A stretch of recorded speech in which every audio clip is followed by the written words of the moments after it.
श्री परमात्मा ने नमः। श्रीमद् भगवद गीता के 14वें अध्याय का महात्म। श्री महादेव जी कहते हैं, पार्वती, अब मैं भव बंधन से छुटकारा पाने के साधनभूत 14वें अध्याय का महात्म बताता हूँ। तुम ध्यान देकर सुनो। सिंगल द्वीप में विक्रम बेताल नामक एक राजा थे, जो सिंह के समान पराक्रमी और कलाओं के भंडार थे। एक दिन वे शिकार खेलने के लिए उत्सुक होकर राजकुमारों सहित 2 कुतियों को साथ लिए वन में गए। वहां पहुंचने पर उन्होंने तीव्र गति से भागते हुए खरगोश के पीछे अपनी कुतिया छोड़ दी। उस समय सब प्राणियों को देखते देखते खरगोश इस प्रकार भागने लगा मानो कहीं उड़ गया। दौड़ते दौड़ते बहुत थक जाने के कारण वह एक बहुत बड़ी खंदक गहरे गड्ढे में गिर पड़ा। गिरने पर भी उस वह कुतिया के हाथ नहीं आया और उस स्थान पर जहाँ पहुंचा जहाँ का वातावरण बहुत ही शांत था। वह हरिण निर्भय होकर सब और वृक्षों की छाया में बैठे रहते थे। बंदर भी अपने आप टूटकर गिरे हुए नारियल के फलों और पके हुए आमों से पूर्ण तृप्त रहते थे। वहां सिंह हाथी के बच्चों के साथ खेलते और सांप निडर होकर मोर की पांखों में घुस जाते थे। उस स्थान पर एक आश्रम के भीतर वत्स नामक मुनि रहते थे, जो जितेंद्रिय और एवं शांत भाव से निरंतर गीता के 14वें अध्याय का पाठ किया करते थे। आश्रम के पास ही वत्स मुनि के किसी शिष्य ने अपना पैर धोया था। ये भी 14वें अध्याय का पाठ करने वाले थे। उसके जल से वहां की मिट्टी गीली हो गई थी। खरगोश का जीवन कुछ शेष था। वह हाँफता हुआ आकर उसी कीचड़ में गिर पड़ा। उसके स्पर्श मात्र से ही खरगोश दिव्य विमान पर बैठकर स्वर्गलोक को चला गया। फिर कुतिया भी उसका पीछा करती हुई आई। वहां उसके शरीर में भी कुछ कीचड़ के छींटे लग गए थे। फिर भूख प्यास की पीड़ा से रहित हो कुतिया का रूप त्यागकर उसने दिव्यांगना का रमणीय रूप धारण कर लिया तथा गंधर्वों से सुशोभित दिव्य विमान पर आरूढ़ हो वह भी स्वर्गलोक को चली गई। ये देख मुनि के मेधावी शिष्य स्वकंदर हंसने लगे। उन दोनों के पूर्व जन्म के वैर का कारण सोचकर उन्हें बड़ा विस्मय हुआ। उस समय राजा के नेत्र भी आश्चर्य से चकित हो उठे। उन्होंने बड़ी भक्ति के साथ प्रणाम करके पूछा, विप्रवर, नीच योनियों में पड़े हुए दोनों प्राणी कुतिया और खरगोश ज्ञानहीन होते हुए भी जो स्वर्ग में चले गए, इसका क्या कारण है? इसकी कथा सुनाई। शिष्य ने कहा, भूपाल, इस वन में वत्स नामक ब्राह्मण रहते हैं। वे जितेंद्रिय महात्मा हैं। गीता के 14वें अध्याय का सदा जप किया करते हैं। मैं उन्हीं का शिष्य हूँ। मैंने भी ब्रह्म विद्या में विशेषज्ञता प्राप्त की है। गुरु जी की भांति मैं भी 14वें अध्याय का प्रतिदिन जप करता हूँ। मेरे पैर धोने के जल से लौटने के कारण वह खरगोश कुतिया के साथ ही स्वर्गलोक को प्राप्त हुआ। अब मैं अपने हंसने का कारण भी बताता हूँ। महाराष्ट्र में प्रत्योदक नामक महान नगर है। वहाँ केशव नाम का एक ब्राह्मण रहता था, जो कपटी मनुष्यों में अग्रगण्य था। उसकी स्त्री का नाम विलोबना था। वह स्वच्छंद विहार करने वाली थी। इससे क्रोध में आकर जन्म भर के व्यर्थ को याद करके ब्राह्मण ने अपनी स्त्री का वध कर दिया और उसी पाप से उसको खरगोश की योनि में जन्म मिला। ब्रह्माणी भी अपने पाप के कारण कुतिया हुई। श्री महादेव जी कहते हैं, ये सारी कथा सुनकर श्रद्धालु राजा ने गीता के 14वें अध्याय का पाठ आरंभ कर दिया। इससे उन्हें परम गति की प्राप्ति हुई। ओम नमो भगवते वासुदेवाय वासुदेवाय कृष्ण देवाय वासुदेवाय कृष्ण देवाय। ओम नमो भगवते वासुदेवाय। श्री परमात्मा ने नमः। 14वां अध्याय। उसके प्रांत श्री कृष्ण भगवान बोले, हे अर्जुन, ज्ञानों में भी अति उत्तम परम ज्ञान को मैं फिर भी तेरे लिए कहूंगा कि जिसको जानकर सब मुनिजन इस संसार से मुक्त होकर परम सिद्धि को प्राप्त हो गए। हे अर्जुन, इस ज्ञान को आश्रय करके धारणा करके मेरे स्वरूप को प्राप्त हुए पुरुष सृष्टि के आदि में पुनः उत्पन्न नहीं होते हैं, प्रलय काल में भी व्याकुल नहीं होते हैं, क्योंकि उनकी दृष्टि में मुझ वासुदेव से भिन्न कोई वस्तु है ही नहीं। हे अर्जुन, मेरी महत ब्रह्म रूप प्रकृति अर्थात त्रिगुणमयी माया संपूर्ण भूतों की योनि है, अर्थात गर्भाधान का स्थान, और मैं उस योनि में चेतन रूप से बीज को स्थापन करता हूँ और उस जड़ चेतन के संयोग से सब भूतों की उत्पत्ति होती है। अर्जुन, नाना प्रकार के सब योनियों में जितनी मूर्तियां और शरीर उत्पन्न होते हैं, उन सबकी त्रिगुणमयी माया तो गर्भ को धारण करने वाली माता है और मैं बीज को स्थापन करने वाला पिता हूँ। ये अर्जुन, सत्वगुण, रजोगुण, तमोगुण, ऐसे ये प्रकृति से उत्पन्न हुए तीनों गुण इस अविनाशी जीवात्मा को शरीर में बांधते हैं। ये निष्पाप, उन तीनों गुणों में प्रकाश करने वाला निर्विकार सत्व गुण तो निर्मल होने के कारण सुख की आसक्ति से और ज्ञान की आसक्ति से अर्थात ज्ञान के अभिमान से बांधता है। हे अर्जुन, राग रूप रजोगुण को कामना आसक्ति से उत्पन्न हुआ जान वह इस जीवात्मा को कर्मों की और उनके फल की आसक्ति से बांधता है। और हे अर्जुन, सर्वदेह अभिमानियों के मोहने वाले तमोगुण को अज्ञान से उत्पन्न हुआ जान वह इस जीवात्मा को प्रमाद, आलस और निद्रा के द्वारा बांधता है। और क्योंकि हे अर्जुन सत्वगुण और सुख में लगाता है और रजोगुण कर्म में लगाता है, तमोगुण तो ज्ञान को आच्छादन करके ढक के प्रमाद में लगाता है। इंद्रियां और अंतःकरण की व्यर्थ चेष्टाओं का नाम ही प्रमाद है। और हे अर्जुन, रजोगुण और तमोगुण को दबाकर सत्वगुण होता है और बढ़ता है, तथा रजोगुण सत्वगुण को दबाकर तमोगुण बढ़ता है। वैसे ही तमोगुण और सत्वगुण को दबाकर रजोगुण बढ़ता है। इसलिए जिस काल में इस देह में अंतःकरण और इंद्रियों में चेतनता और बोध शक्ति उत्पन्न होती है, उस काल में ऐसा जानना चाहिए कि सत्वगुण बढ़ा है। और हे अर्जुन, रजोगुण के बढ़ने पर लोभ और प्रवृत्ति अर्थात सांसारिक चेष्टा, सब प्रकार के कर्मों का स्वार्थ बुद्धि से आरंभ, अशांति, मन की चंचलता और विषय भोगों की लालसा, ये सब उत्पन्न होते हैं। तथा हे अर्जुन, तमोगुण के बढ़ने पर अंतःकरण और इंद्रियों में अप्रकाश अर्थात कर्तव्य कर्मों में अप्रवृत्ति और प्रमाद, व्यर्थ चेष्टा, निद्रा आदि अंतःकरण की मोहनी वृत्तियां, ये सभी उत्पन्न होते हैं। हे अर्जुन, जब ये जीवात्मा सत्वगुण की वृद्धि में मृत्यु को प्राप्त होता है, तब तो उत्तम कर्म करने वालों के मल रहित दिव्य स्वर्ग आदि लोकों को प्राप्त होता है। रजोगुण के बढ़ने पर जिस काल में रजोगुण बढ़ता है, उस काल में मृत्यु को प्राप्त होकर कर्मों की आसक्ति वाले मनुष्यों में उत्पन्न होता है।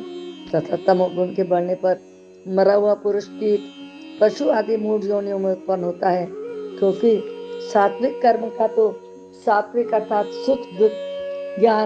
सुख ज्ञान वैराग्य आदि निर्मल फल कहा गया है, और राजस कर्म का फल दुख, तामस कर्म का फल अज्ञान कहा है। सत्वगुण से ज्ञान उत्पन्न होता है, रजोगुण से निसंदेह लोभ उत्पन्न होता है, तमोगुण से प्रमाद और मोह उत्पन्न होता है और अज्ञान भी होता है। इसलिए सत्वगुण में स्थित हुए पुरुष स्वर्ग आदि उच्च लोगों को जाते हैं। रजोगुण में स्थित राजपुरुष मध्य में और मनुष्य लोक में ही रहते हैं, और तमोगुण के कार्य रूप निद्रा, प्रमाद, आलस्य आदि में स्थित हुए तामस पुरुष अधोगति को अर्थात कीट, पशु आदि नीच योनियों को प्राप्त होते हैं। हे अर्जुन, जिस काल में दृष्टा अर्थात समष्टि चेतन में एक ही भाव से स्थित हुआ साक्षी पुरुष तीनों गुणों के सिवा अन्य किसी को करता नहीं देखता है, अर्थात गुण ही गुणों में वर्तते हैं। त्रिगुणमय माया से उत्पन्न अंतःकरण के सहित इंद्रियों का अपने अपने विषयों में विचरना ही गुणों का गुणों में वर्तना होता है, ऐसा देखता है। और तीनों गुणों से अति परे सच्चिदानंद घन स्वरूप मुझ परमात्मा को तत्व से जानता है, उस काल में वह पुरुष मेरे स्वरूप को प्राप्त होता है। तथा ये पुरुष इन स्थूल शरीर की उत्पत्ति के कारण तीनों गुणों को उल्लंघन करके जन्म, मृत्यु, वृद्धावस्था और सब प्रकार के दुखों से मुक्त हुआ परमानंद को प्राप्त होता है। जो स्थूल शरीर की बात बोली है, बुद्धि, अहंकार, मन और 5 ज्ञान इंद्रियां, 5 कर्म इंद्रियां, 5 भूत, 5 इंद्रियों के विषय, इस प्रकार इन 23 तत्वों का पिंड रूप ये स्थूल शरीर प्रकृति से उत्पन्न होने वाले गुणों का ही कार्य है। इसलिए इन तीनों गुणों को इसकी उत्पत्ति का कारण कहा है। इस शरीर की उत्पत्ति के कारण तीनों गुणों को उल्लंघन करके जन्म, मृत्यु, वृद्धावस्था, सब प्रकार के दुखों से मुक्त हुआ परमानंद को प्राप्त होता है। इस प्रकार भगवान के रहस्य युक्त वचनों को सुनकर अर्जुन ने पूछा, हे पुरुषोत्तम, इन तीनों गुणों से अतीत हुआ पुरुष किन किन लक्षणों से युक्त होता है और किस प्रकार के आचरण वाला होता है? तथा हे प्रभु, मनुष्य किस उपाय से इन तीनों गुणों से अतीत होता है? इस प्रकार अर्जुन के पूछने पर श्री कृष्ण भगवान बोले, हे अर्जुन, जो पुरुष सतुगुण के कार्य रूप प्रकाश को यानी कि अंतःकरण इंद्रिय आदियों को में आलस का भाव होकर जो एक प्रकार की चेतनता होती है उसका नाम प्रकाश है। और रजोगुण के कार्य रूप प्रवृत्ति को, तमोगुण के कार्य रूप मोह को यानी कि निद्रा, आलस आदि की बहुलता से अंतःकरण इंद्रियों में चेतन शक्ति के लय होने से को यहाँ मोह नाम से समझना चाहिए। तो मोह को भी ना तो प्रवृत्त होने पर बुरा समझता है और ना निर्वृत्त होने पर उनकी आकांक्षा करता है। जो पुरुष एक सच्चिदानंद परमात्मा में नित्य एक ही भाव से स्थित होता हुआ त्रिगुणमयी माया के प्रपंच रूप संसार से सर्वथा अतीत हो गया है, उस गुणातीत पुरुष के अभिमान रहित अंतःकरण में तीनों गुणों के कार्य रूप प्रकाश, प्रवृत्ति और मोहादि वृत्तियों के प्रकट होने से और ना होने पर भी किसी काल में भी इच्छा द्वेष आदि विकार नहीं होते। यही उसके गुणों से अतीत होने के प्रधान लक्षण है। तथा जो साक्षी के सदृश स्थित हुआ गुणों द्वारा विचलित नहीं किया जा सकता, गुणी गुणों में वर्तते हैं ऐसा समझता हुआ जो सच्चिदानंद घन परमात्मा में एक ही भाव से स्थित रहता है, उस स्थिति से चलायमान नहीं होता। जो निरंतर आत्मभाव में स्थित हुआ दुख सुख को समान समझने वाला है, मिट्टी पत्थर स्वर्ण में समान भाव रखता है और धैर्यवान है, तथा जो प्रिय अप्रिय को बराबर समझता है, अपनी निंदा स्तुति में भी समान भाव वाला है, तथा जो मान अपमान में समय एवं मित्र और वैरी के पक्ष में भी समय वह संपूर्ण आरंभ में कर्तापन के अभिमान से रहित हुआ पुरुष गुणातीत कहा जाता है।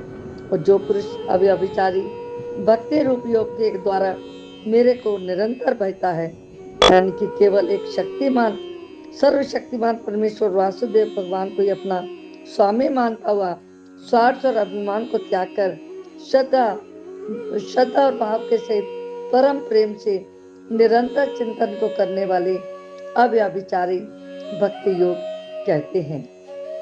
तथा जो भक्ति योग कहते हैं, प्रिय अप्रिय को बराबर समझता है, जो मान अपमान को भी समय मित्र और वैरी के पक्ष में भी समय संपूर्ण आरंभ में कर्तापन के अभिमान से हुआ रहित हुआ पुरुष गुणातीत कहा जाता है। और पुरुष जो अव्यभिचारी भक्ति रूप योग के द्वारा मेरे को निरंतर भजता है, वह इन तीनों गुणों को अच्छे प्रकार उल्लंघन करके सच्चिदानंद घन ब्रह्म में एक ही भाव होने के लिए योग्य होता है। ये अर्जुन, उस अविनाशी पर ब्रह्म और अमृत का तथा नित्य धर्म का अखंड एक रसानंद का मैं ही आश्रय हूँ, अर्थात उपयुक्त ब्रह्म, अमृत, अव्यय, शाश्वत धर्म, एकांतिक सुख, ये मेरे ही नाम है, इसलिए इनका मैं परम आश्रय हूँ। इति श्रीमद् भगवद गीता रूपी उपनिषद एवं ब्रह्म विद्या तथा योग शास्त्र विषय श्री कृष्ण और अर्जुन के संवाद में गुण त्रय विभाग योग नामक 14वां अध्याय।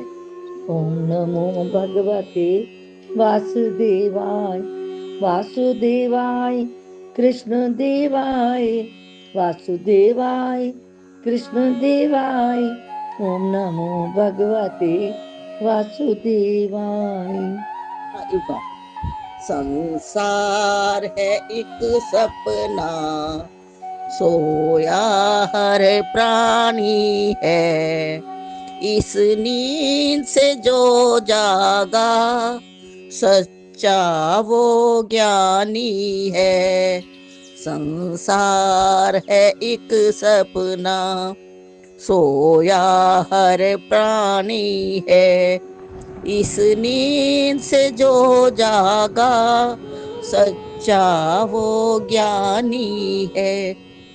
माया के अंधेरों ने हम सबको घेरा है, अपना उसे समझ लिया जो तेरा न मेरा है। उलझन में इसी मन की ये हर नादानी है। संसार है एक सपना, सोया हर प्राणी है। जो नाम के बंधन में देखो बंध जाता है, आता है सत्संग में, मुक्ति वही पाता है, उसको ही मिली मंजिल जिसने भी ठानी है। संसार है एक सपना, सोया हर प्राणी है, संतों की शरणों में ही है ज्ञान मिले उनसे, खुद से जुड़ जाने का वरदान मिले उनसे। संतों से सुनी जो भी वह हमने मानी है, इस नींद से जो जागा सच्चा वो ज्ञानी है। बोलो बांके बिहारी की जय।